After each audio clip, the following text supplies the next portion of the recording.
Hi, this is Jamey from Stonemeyer Games, and I am here today to talk about my favorite game mechanism in not one but three different games that all share a very similar mechanism. I played all three of these games recently at Geekway to the West. I enjoyed all of them, and I really wanted to highlight this one mechanism for all of them, so I thought I'd talk about them right now.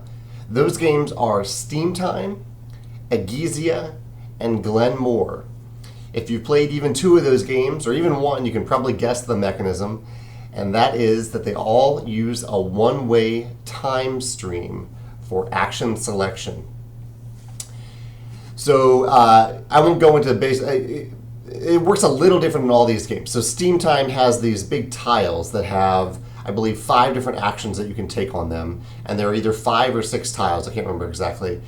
And the tiles represent where you are in time. So you start at the bottom of the time stream, and you can place your workers on any higher level of the time stream. So if you put it on the bottom level, then the next time you have to choose the next level up. And every round of the game, the top part of the time stream moves down to the bottom. So that time stream is changing throughout the game. In Egizia, which is set in ancient Egypt, at the beginning of each of the 5 rounds, you put out a bunch of random cards along the Nile, and those cards are among the actions that you can select. There are also some actions that are built into the board. So those actions, the card actions are randomized. The actions that are built into the board are not. And again, you start at the top of the Nile with your workers, and you have to place lower down on the Nile for your next choice. And then last we have Glen More. Glen More is a Scottish themed game, where you are selecting tiles, and the tiles are wrapped around the board. New tiles come out in 3 different ages, and you always have to place your worker ahead of where your worker was before, so you're always moving ahead. And in all 3 of these, not only do you have to move ahead of your previous action or worker placement, but also, the player whose turn it is, actually this is the case for Glen More, but not all of them. In Glen More, the player whose turn it is the player who's furthest in the past. They go first, or it's their turn. Whereas in Egizia and Steam Time, it's normal turn order. You go around the table. So Glen More is a little bit like Tokaido in that aspect. Tokaido has this one-way time stream. Now, the reason I love this time stream mechanism, there are actually 3 reasons that I really love it.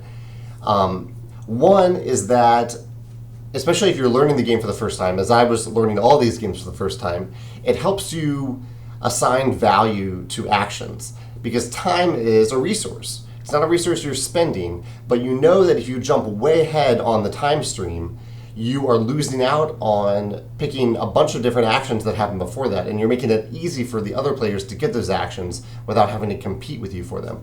So it's an easy way to assign value. If there are 2 tiles that maybe are pretty similar, and there's one that's way ahead of the other, the almost the easy choice there is to go with the one that's a little closer to you. So that's helpful for new players. The second reason it's helpful for new, and I would say even experienced players, is that all these games offer a lot of different actions. In Egizia, I think there's probably at least 15 different actions you can take along that time stream. In Steam Time, I'd estimate about 25 different actions. And Glen More, it's probably another 20 actions around in terms of the tiles that you can claim, which is a lot. It's too much. And so by limiting the time stream, by limiting your choices to the time stream, so you can only always go ahead on the time stream, your choices get more and more limited, and so you're not always faced with so many actions. And even though you're faced with the most actions at the beginning of each round or the beginning of each turn, again, with the value assignment that I mentioned before, you kind of know, okay, I can't go too far ahead unless I really, really want something. So you don't even have to look at actions that are way far ahead. You look at those that are in the immediate future. The last thing, that's probably the best part of these time streams, is that it creates a great tension through player interaction.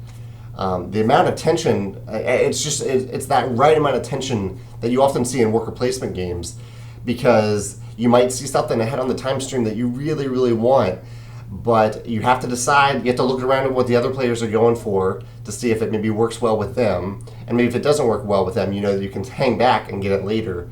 And you're always worried that someone's going to take the thing that you want, that they're going to jump ahead and take it. But even when they do that, if they do jump ahead and take the thing you want, then you're kind of compensated with the extra time that you have to get all the stuff that they left behind. So there's a really nice push and pull there, and some great tension between grabbing the thing that you really want and maybe letting other players grab it, and you get the lesser valued stuff that's left behind. I love this mechanism. We've seen it also in Tokaido and Francis Drake. I think I talked about it on the Francis Drake video, and it's brilliant.